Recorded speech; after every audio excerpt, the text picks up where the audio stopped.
Require the town to publicly bid the development rights on Boston Road in accordance with so on. Bill, you want to? I do. I'm going to turn this way because the audience is over here. Well, what about that audience? This audience has heard it. You guys have heard it, so I'm going to talk to these people. And We've all heard it?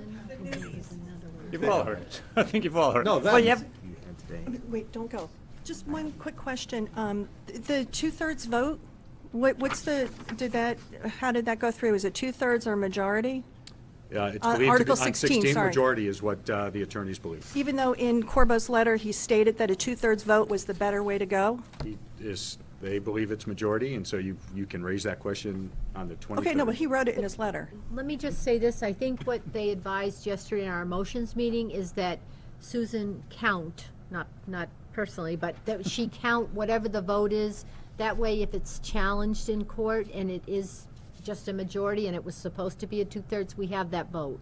So Okay. it will be counted, but in his opinion, it is a majority vote. Okay, so he changed his mind from the February 12th No, letter. he was giving another way to go about the process through Article 97, and that would be a two-thirds vote.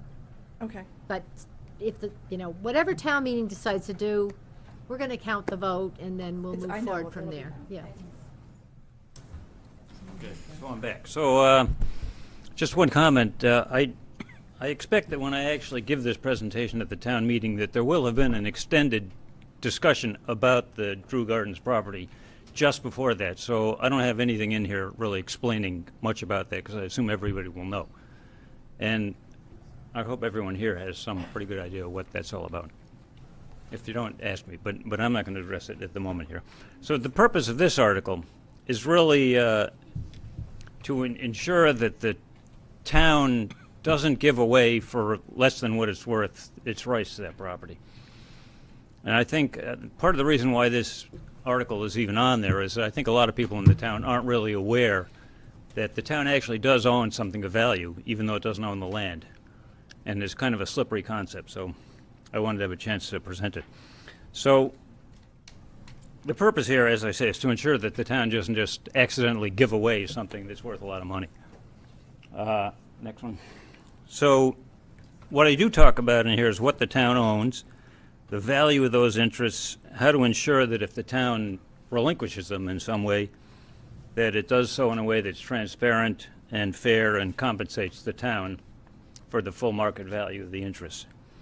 And I will specifically not talk about the current owner, the current owner's plans, whether it's legal, whether it's a good idea, any of that kind of stuff. That's presumably will have been discussed amply beforehand, but Maybe. so just, yeah, I should talk to you guys too, but anyway, but by way of one page of it, oh, well, this map I put in here on the theory that since there were going to be no presenters for the Article 16, this shows you where the property is, so it's, in case you don't know.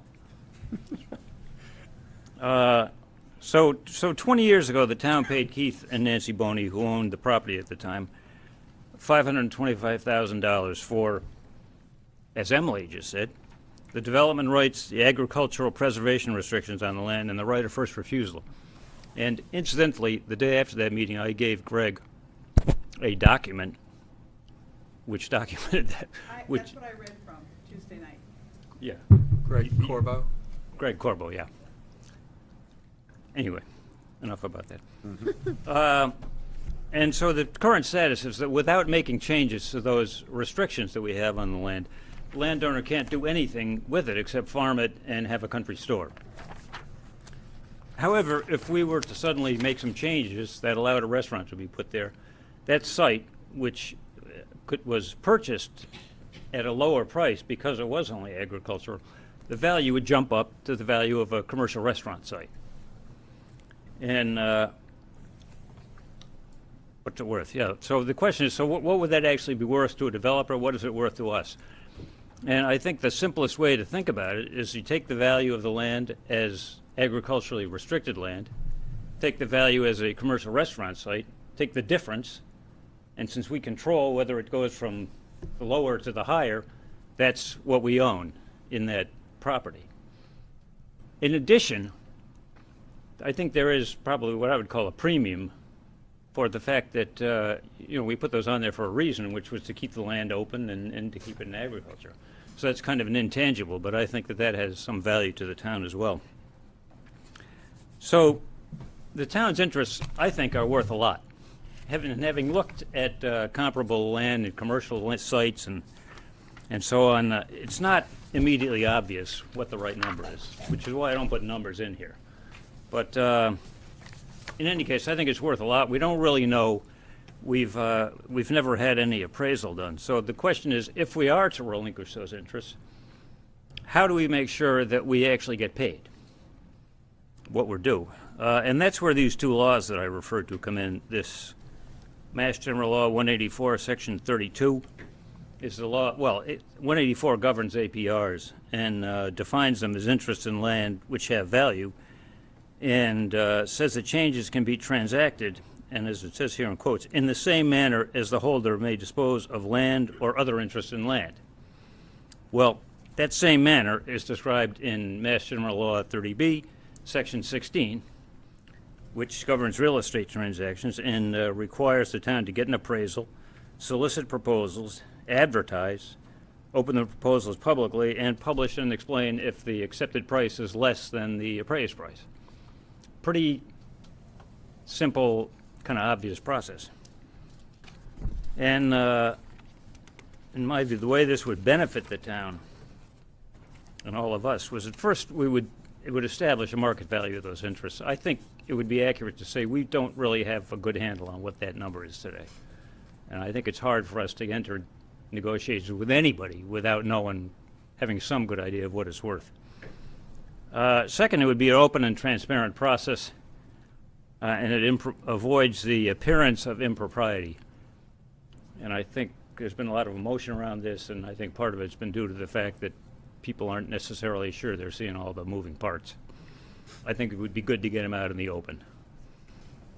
And obviously in compliance with the law, and also the town, in the end, should then get what it deserves. And if it makes the decision to give away the interest, it would be paid appropriately. Let's see what else I say here. Thank you. So Bill, is this your presentation for Article 16? 17. Because the vote will have already happened on 16, and a lot of this information. The vote will have happened on 16. There are two possible outcomes. It will pass or it will fail, right? If in either case, let's take the second one first. If it fails, history says it may come back again, right? So you're sort So of it's sniffing good. at the crumbs. Well, it's being prepared. Right. And if it passes, the Article 16 says nothing at all about process. All it says is it authorizes the selectmen to make that change to the APR. They can't make that change to the APR without following other laws that apply. It seems like your presentation also might influence the vote on 16. Well, it might. But, I think it makes more sense to come afterwards. I understand your point. I know, I don't want the barn door closed after the horses. I understand your point, but I should point out, you made it under the 7-minute Cully rule for your presentation. I made it under, it's about 3 minutes. If I don't give all that, give the explanations to why I'm not. Did you say 3 describing the minutes? Drew Farm thing. And she said 5:30. Yeah, I know, but I had to start out by explaining why I'm not talking about it. Okay. All right, just making sure. I timed it. Okay, just making sure, Bill. Anyway, does anybody else have a question? Okay, thanks. I actually, Oh, sorry. the selectmen do not recommend it. Right, well, I can. I know that was this question, not for you. You're not telling what the select vote was on Tuesday for the other articles, right? You didn't say anything about 16. I haven't. Okay, just curious. We can't, I mean, it's public information, so it doesn't. I think it would be helpful. to- Yeah, so 16 was, it's in the motions. Oh, I didn't get that, I'm sorry, okay. Sorry. Yeah, so 16, in order to authorize, it was 401, so I was the abstention. And I abstained basically because I'm waiting to hear what town wants us to do. Yeah, yeah, I'm sorry, to not recommend, right. And then 17 was 5-0 to not recommend. Principally because after a lot of discussion the other night, all 5 of us believe that this process for 17 is redundant with what we would have to go through anyway. And there's some question about what some of those processes are, and a disagreement between what Bill believes and what our attorney and the rest of us believe. So that's it. So a question on that point. So if it's redundant, it can't hurt to approve it, correct?